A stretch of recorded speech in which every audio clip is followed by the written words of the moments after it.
In December 2018, the streets of Khartoum overflowed with protesters.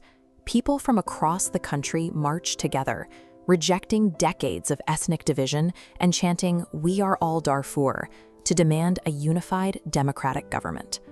By 2023, those exact same streets were reduced to rubble.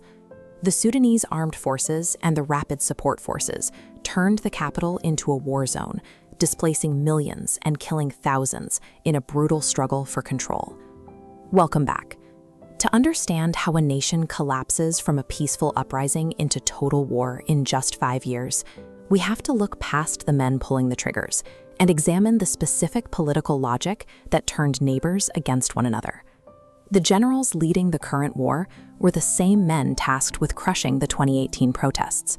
For these leaders, the outbreak of fighting in 2023 functions to dismantle the democratic progress that threatened their collective hold on the state. The solidarity displayed in 2018 terrified Sudan's ruling elite. A united public directly threatened the specific weapon of tribal division they had used to maintain control over the nation for more than a century.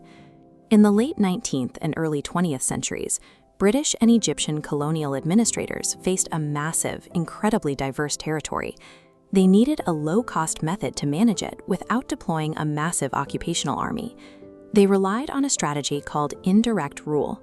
Administrators selected specific, cooperative local leaders and gave them exclusive authority to govern regions and collect taxes on the empire's behalf. Before this, local communities frequently overlapped and intermingled. Indirect rule codified these fluid ethnic identities into rigid, opposing factions, forcing people into strict tribal categories that made the population much easier to control. There was an early attempt to break this system.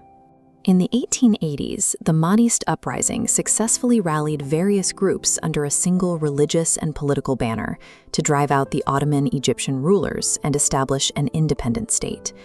But the coalition was fragile. After the founder's death, his successor, Abdallahi ibn Muhammad, failed to hold the diverse groups together, and the new state violently fractured along those deeply ingrained tribal lines.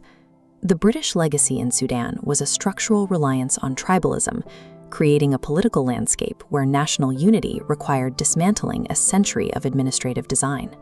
Fast forward to 1989. Omar al-Bashir seizes power in a military coup and immediately resurrects the colonial playbook of divide and conquer to solidify his regime. This map of Sudan shows the vast geographic distance separating the marginalized western region of Darfur from the capital in Khartoum.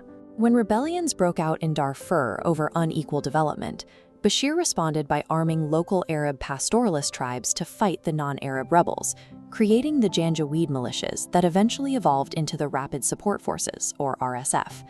Today, the RSF utilizes a specific propaganda narrative. They claim to fight on behalf of the marginalized periphery against the Jalaba, a term they use for the historically privileged northern riverine tribes who have dominated the central government. The RSF is enforcing this new dominance with extreme violence, carrying out ethnic cleansing campaigns against non-Arab communities in Darfur to forcibly rewrite the country's tribal hierarchy. By framing their current power grab as a fight against historical privilege, the RSF is converting a century of legitimate local grievances into fuel for a new military dictatorship. This engineered internal chaos has invited global predators to use Sudan as a massive, heavily armed proxy battlefield. The scope of foreign involvement is staggering. The United Arab Emirates plays a major role, providing extensive logistical and financial support, including weapon shipments, to bolster the RSF. Russian Wagner mercenaries are also heavily involved. They exploit the lack of a unified government to smuggle Sudanese gold out of the country, using the wealth to fund Russia's own foreign military campaigns. The conflict has even drawn in Ukrainian special forces.